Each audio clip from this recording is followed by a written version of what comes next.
Well, Nicolas Maduro and his wife brought to New York after being captured during that U.S. Special Forces operation Saturday. All of this without involving or notifying members of Congress ahead of time. Well, today, top lawmakers are, as Ed just talked about it, expected to get a briefing from the administration on that operation and, of course, the arrest of the now ousted Venezuelan president.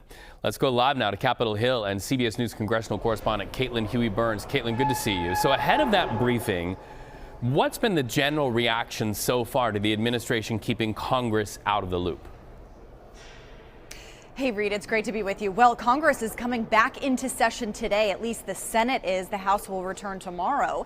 And lawmakers from both parties still have a lot of questions about what the policy is regarding Venezuela. Even those who are supportive of the administration's decision to take Maduro have questions about what comes next. And Reed, you and I were talking before the holiday break about Congress feeling like they weren't getting as much information as they wanted to in regards to Venezuela and those boat strikes. Well, you can imagine now they have even more questions. This is largely, Reed, falling on party lines. You have most Republicans very supportive of the administration and its decision to take Maduro. And on the other hand, you have most Democrats critical of that, questioning a lot of things here. But the bottom line is there are questions that lawmakers have about what comes next. What does U.S. involvement running the country, as the president says, look like? Does that really mean troops on the ground? What does it mean in terms of what Congress can and should authorize or not? So Congress has been left out of the loop here. As you mentioned, Secretary Rubio said that this was a law enforcement operation. But we also heard the president say over the weekend that he was concerned that lawmakers would leak. So there's already been a frustration up here about not getting all of the information that they want to get among lawmakers. Whether today provides any more clarity, we'll wait and see. As Ed alluded to, Secretary Rubio and the president have talked a little bit differently in terms of U.S. involvement and troops on the ground, boots on the ground. So whether they're taking their cues from Rubio, the president, a lot of clarification even among those who are supportive of the overall mission. Also want to ask you about something that's been circulating up there on Capitol Hill. It's the so-called War Powers Resolution in the Senate.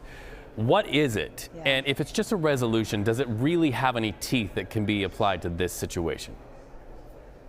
Yeah, Reed, to take a step back, I mean, Congress has been ceding its authority when it comes to these kinds of things for a while now, predating Trump. And there has been a small group of lawmakers up here who want to re-exert congressional authority when it comes to matters like this and matters of war. And so this resolution in particular, brought about by Senator Tim Kaine, a Democrat of Virginia, but also co-sponsored by Senator Rand Paul, notably a Republican from Kentucky. This essentially says there cannot be any further military action in Venezuela without Congress weighing in here. But take a listen to how Tim Kaine described kind of the urgency that he wants to present this. They need to tell us why it's a smart thing to do.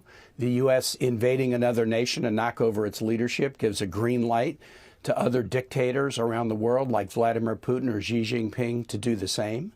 They need to explain what the purpose is. Is it narco-trafficking efforts, counter efforts? Is it oil? Is it regime change? Is it this bizarre Don Roe doctrine that says we can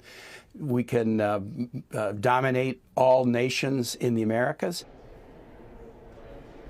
So just a little bit of a reality check here. If you remember, back in November, the Senate did take a vote on this War Powers Resolution. It only got 2 Republicans to support it, Rand Paul, as I mentioned, and Lisa Murkowski of Alaska, so it wasn't able to pass. Same situation in the House in December. Only 2 Republicans joined in it, wasn't able to pass. So we'll see. Senator Kaine told CBS Mornings earlier today that he believes these recent events will maybe put the pressure on more lawmakers to join in. But Reed, even if it did pass the Senate and even if it did pass the House, which is a long shot to say the least, it would have to be signed into law by the president, and that is unlikely. So right now, what they are hoping is that this sends some kind of message, but whether this has any teeth, at least at this point, it is unlikely. Caitlin Huey-Burns following all of it on Capitol Hill. Thank you so much. Good to see you.